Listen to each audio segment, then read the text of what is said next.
জান্নাতে আপনাদের বাড়ি কেমন হবে? এই প্রশ্নের উত্তরে আবু হুরায়রা রাদিয়াল্লাহু তাআলা আনহু থেকে বর্ণিত, তিনি বলেন, আমরা নবীজি সাল্লাল্লাহু আলাইহি ওয়াসাল্লামকে বললাম, হে আল্লাহর রাসূল, যখন আমরা আপনাকে দেখি আমাদের হৃদয় এত নরম হয় এবং আমরা মনে করি যেন আমরা পরকালের মানুষ। কিন্তু যখন আমরা আমাদের বাড়িতে চলে যাই, দুনিয়ার সাথে জড়িয়ে যাই, আমাদের স্ত্রী সন্তানদের নিয়ে ব্যস্ত হয়ে পড়ি, তখন আমরা অনুভব করি যে আমাদের হৃদয় কিছুটা শক্ত হয়ে গেছে। তখন নবীজি সাল্লাল্লাহু আলাইহি ওয়াসাল্লাম বললেন, তোমরা আমার সাথে থাকলে তোমাদের অন্তরের যে অবস্থা হয়, যেমন অনুভব করো, এমনই ভাবে তোমাদের অন্তরের অবস্থান একই রকম থাকতো, তাহলে তোমরা রাস্তায় পথ চলার সময় ফেরেশতারা তোমাদের সাথে করমর্দন করত এবং তোমাদের বাড়িতে গিয়ে তোমাদের সাথে দেখা করত। আর যদি তোমরা কোনো গুনাহ না করতে, তাহলে আল্লাহ রাব্বুল আলামিন তোমাদেরকে ধ্বংস করে দিয়ে তোমাদের জায়গায় নতুন মাখলুক সৃষ্টি করতেন যারা গুনাহ করত, এবং তারপর আল্লাহ রাব্বুল আলামিনের নিকট ক্ষমা চাইতো এবং তিনি তাদেরকে ক্ষমা করে দিতেন। অর্থাৎ এই দুনিয়ার জীবনে আপনি একেবারে নিখুঁত ও নিষ্পাপ হতেই পারবেন না, হ্যাঁ, তবে সেটা জান্নাতে হতে পারবেন। আল্লাহ আপনার অন্তর থেকে সবকিছু দূর করে দিবেন। হিংসা ও বিদ্বেষ, অন্তরের ভেতর পুষে রাখা কষ্ট বেদনা সব ধুয়ে মুছে সাফ করে দিবেন, যার কারণে সেখানে আপনি পরিপূর্ণ ত্রুটি মুক্ত হবেন, যেটা দুনিয়াতে কখনোই হতে পারবেন না। দুনিয়ার ব্যাপারটা হচ্ছে এখানে আপনাকে ত্রুটি বিচ্যুতির সাথেই বসবাস করতে হবে, কারণ আপনার ভেতরে যেমন ভালো একটি সত্তা এই পৃথিবীতে জীবন্ত আছে, একইভাবে আপনার নাফসকে আল্লাহ রাব্বুল আলামিন এমনভাবে সৃষ্টি করেছেন যার কাছে খারাপ জিনিসটাই ভালো লাগে, আর এর মধ্যেই পরীক্ষা চলতে থাকে। এজন্যই আপনাকে গুনাহ থেকে বেঁচে থাকার চেষ্টা চালিয়ে যেতে হয় পুরো জীবন ভরে, এবং সেই মুহূর্তের জন্য অপেক্ষা করতে হয় যখন আপনি চূড়ান্তভাবে জান্নাতে প্রবেশ করবেন 100% পরিশুদ্ধ হয়ে। সুবহানাল্লাহ। আল্লাহর রাসূলের এই কথা শুনে সাহাবীরা বললেন, ইয়া রাসূলুল্লাহ সাল্লাল্লাহু আলাইহি ওয়াসাল্লাম, আমাদেরকে জান্নাত এবং জান্নাতের ধরন সম্পর্কে আরো কিছু বলুন। তখন নবীজি সাল্লাল্লাহু আলাইহি ওয়াসাল্লাম বললেন, জান্নাতের প্রাসাদের একটা ইট হবে সোনার তৈরি, একটা ইট হবে রূপার তৈরি, এবং এর প্লাস্টার হবে মেশকের মানে কস্তুরী দিয়ে তৈরি, তার নুড়িগুলো হবে মুক্তা ও রুবির তৈরি, এবং মাটি হবে জাফরানের মতো দেখতে, তবে সেগুলোর প্রযুক্তি 100 ভাগ ভিন্ন। সেটা জান্নাতে প্রবেশ করলেই তোমরা অনুভব করতে পারবে। অতএব চিন্তা করুন, জান্নাতের প্রাসাদগুলো হবে সোনা ও রূপার ইট দিয়ে তৈরি, প্লাস্টার হবে কস্তুরী, নুড়ি, মুক্তা ও রুবি, এবং মাটি হবে জাফরান, এবং যে সেখানে প্রবেশ করবে সে অত্যন্ত আনন্দিত হবে এবং আর কোনো কষ্ট সে পাবে না। তারা সেখানে মৃত্যুহীন অনন্তকালের জীবন উপভোগ করবে। তাদের জামা কাপড় কখনো বিবর্ণ হবে না এবং তাদের যৌবনও কখনো শেষ হবে না।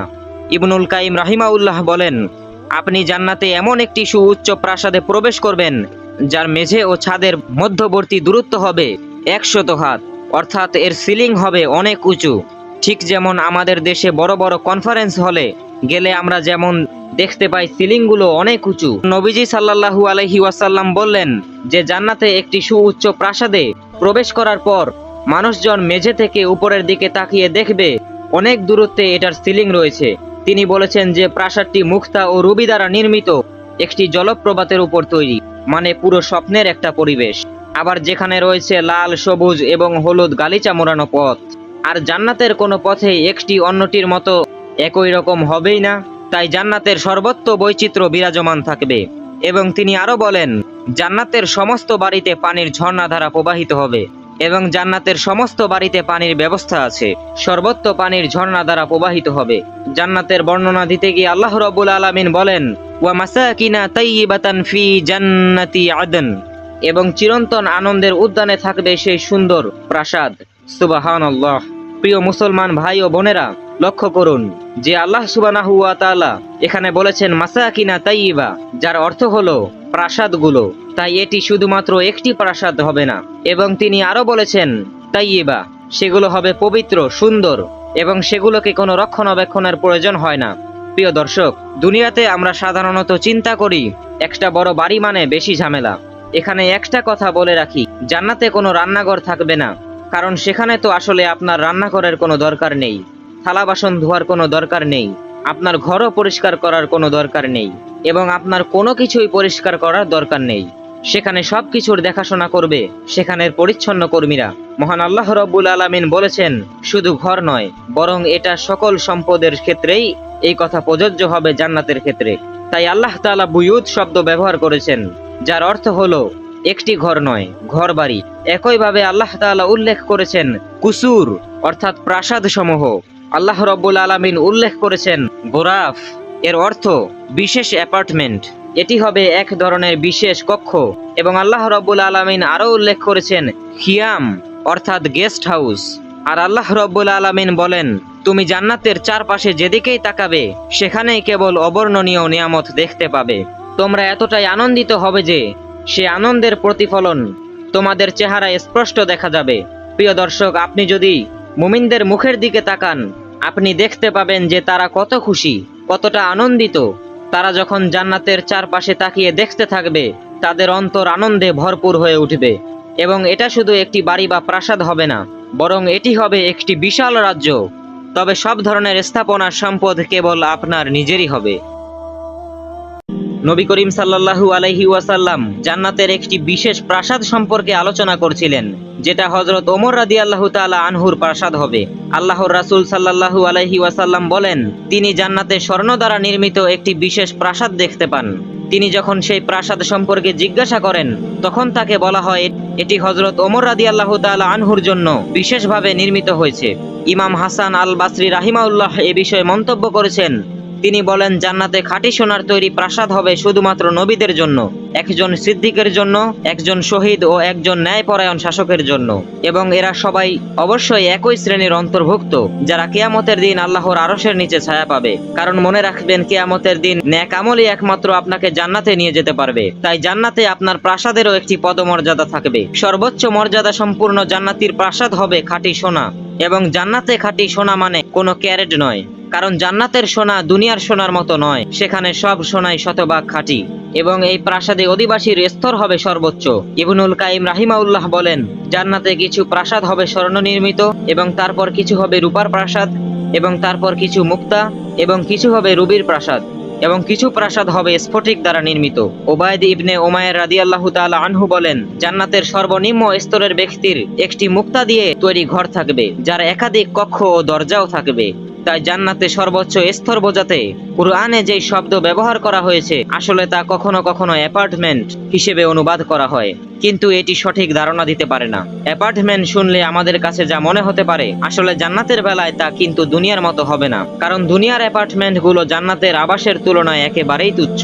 জান্নাতের ব্যাপার স্যাপারের ব্যাখ্যা পরিপূর্ণরূপে মানুষ জান্নাতে গেলেই বুঝতে পারবে। দুনিয়াতে কিছু ধারণা দেয়া হয়েছে, তবে পবিত্র কুরআনে ভিআইপি জান্নাতীদের ব্যাপারে যা কিছু বলা হয়েছে তা শুধু বিশেষ মর্যাদাবান ব্যক্তিরাই লাভ করবে, যাকে কুরআনে গোরাফ বলা হয়েছে, বাংলায় যেটার অর্থ দাঁড়ায় অ্যাপার্টমেন্ট। আল্লাহর রাসূল সাল্লাল্লাহু আলাইহি ওয়াসাল্লাম এই গোরাফের ব্যাখ্যা করতে গিয়ে বলেন যে এটি হবে স্ফটিক দিয়ে নির্মিত।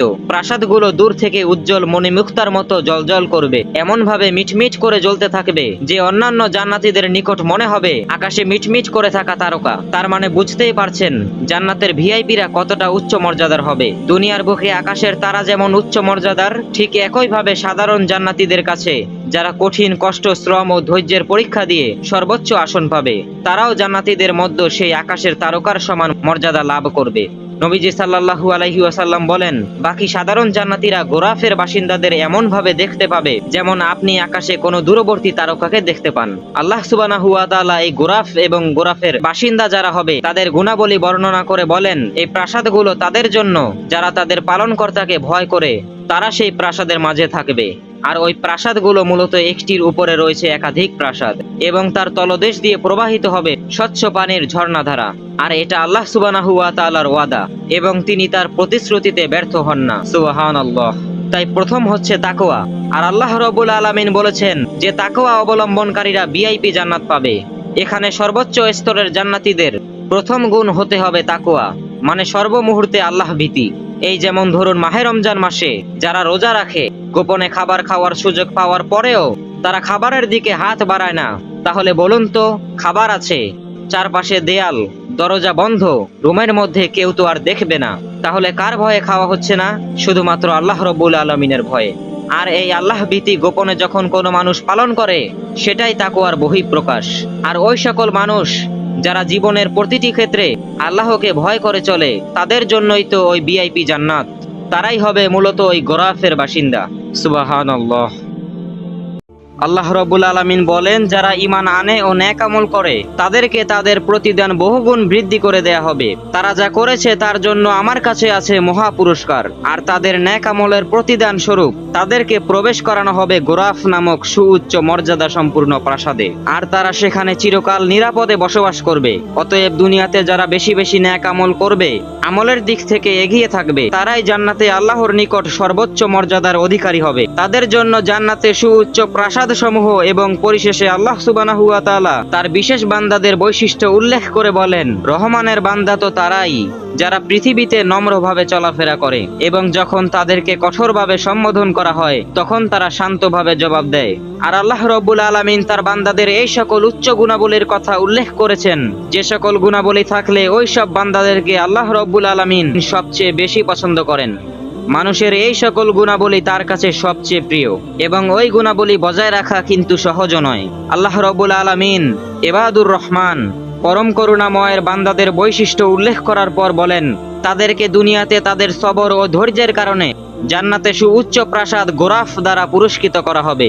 অজ্ঞ লোকেরা যখন তাদের সাথে তর্ক বিতর্ক করতে আসে তখন তারা বলে, সালাম, আপনার উপর শান্তি বর্ষিত হোক। তাই এখন জান্নাতে আল্লাহ রাব্বুল আলামিন তাদেরকে সালামের সাথে স্বাগত জানাচ্ছেন। একইভাবে তারা দুনিয়াতে আল্লাহর সন্তুষ্টির জন্য যা কিছু ত্যাগ করবে, আল্লাহ রাব্বুল আলামিন জান্নাতে তার বিনিময়ে বহুগুণ বৃদ্ধি করে দিবেন। মহান আল্লাহ রাব্বুল আলামিন জান্নাতে তাদেরকে এমন সুউচ্চ প্রাসাদ গোরাফ দান করবেন যা তারা কল্পনাও করতে পারবে না। অতএব জান্নাতের এই সুউচ্চ প্রাসাদের সঙ্গে উচ্চতর মর্যাদার সম্পর্ক রয়েছে। যার মর্যাদা যত বেশি হবে, জান্নাতে তার প্রাসাদ তত উচ্চতর পর্যায়ের হবে। যেমন আসিয়া আলাইহিস সালাম আল্লাহকে বলেছিলেন, ইনদাকা, হে আল্লাহ, আমার জন্য জান্নাতে তোমার নিকটে একটি ঘর নির্মাণ করো। কারণ দুনিয়াতে সে আল্লাহর সন্তুষ্টির জন্য অনেক অত্যাচার সহ্য করেছেন। সে আল্লাহর উপর ঈমান আনার কারণে ফেরাউনের অকথ্য নির্যাতন ভোগ করেছে এবং তিনি এর বিনিময়ে আল্লাহর নিকট উচ্চ মর্যাদা পেয়েছে। এখন তার একটা ঘর আছে যা আল্লাহ সুবহানাহু ওয়া তাআলার কাছাকাছি সর্বোচ্চ মর্যাদাময় ঘর। এছাড়াও নবীজি সাল্লাল্লাহু আলাইহি ওয়াসাল্লাম বলেন, যারা নিজেরা সঠিক হওয়ার পরেও বিতর্ক থেকে বেঁচে থাকে তাদের জন্য জান্নাতে বাড়ি রয়েছে। তারা অনর্থক ঝগড়াঝাটিতে লিপ্ত হয় না এবং তারা মূর্খতাপূর্ণ রসিকতা ত্যাগ করে। তারা কাউকে প্রভাবিত করার জন্য হাসি তামাশায় লিপ্ত হয় না। তাদের চরিত্র উন্নত। তাদের এমন উচ্চ পর্যায়ের গুণাবলী রয়েছে যা অন্যান্য লোকেরা অগত্যা মেনে চলে না। নবী করিম সাল্লাল্লাহু আলাইহি ওয়াসাল্লাম বলেন, জান্নাতে যে প্রাসাদ রয়েছে তার ঘরের ভেতরটা বাইরে থেকে দেখা যায় এবং বাইরের দিক ঘরের ভেতর থেকে দেখা যায়। প্রিয় দর্শক, আপনি হয়তো ভাবছেন, যদি এমনই হয় তাহলে গোপনীয়তা কোথায় থাকলো? আসলে এটা নিয়ে আমাদেরকে চিন্তা করতে হবে না। প্রাইভেসি বা গোপনীয়তা সম্পর্কে দুশ্চিন্তা করার কোনো কারণ নেই। স্পেশালি যদি আপনি জান্নাতে যেতে পারেন, আপনার প্রাসাদ এতটাই সুবিশাল এবং সুউচ্চ হবে যে সেখানে কেউ আপনাকে দেখতে পাবে না। অতএব এই প্রাসাদগুলো হবে স্বচ্ছ স্ফটিক দ্বারা নির্মিত। সাহাবীরা তখন জিজ্ঞেস করলেন, ইয়া রাসূলুল্লাহ সাল্লাল্লাহু আলাইহি ওয়াসাল্লাম, এগুলো কার জন্য? নবীজি সাল্লাল্লাহু আলাইহি ওয়াসাল্লাম উত্তর দিলেন, আল্লাহ সুবহানাহু ওয়া তাআলা এগুলো তাদের জন্য প্রস্তুত করে রেখেছেন যারা দরিদ্রকে আহার করায় এবং যে নিয়মিত রোজা রাখে এবং যারা রাতে নামাজ পড়ে। যখন অন্য লোকেরা ঘুমাচ্ছে তখন তারা সেজদায় লুটিয়ে পড়ে। সুবহানাল্লাহ। প্রিয় মুসলিম ভাই ও বোনেরা, জান্নাতে আপনার একাধিক বাড়ি থাকতে পারে, কিন্তু আপনাকে একাধিক ভালো আমলেরও নিশ্চয়তা দিতে হবে। এবং আমরা যদি জান্নাতে সোনার তৈরি প্রাসাদের আকাঙ্ক্ষা করি তাহলে আমাদেরকে আমলও সেই উচ্চ পর্যায়ের করতেই হবে।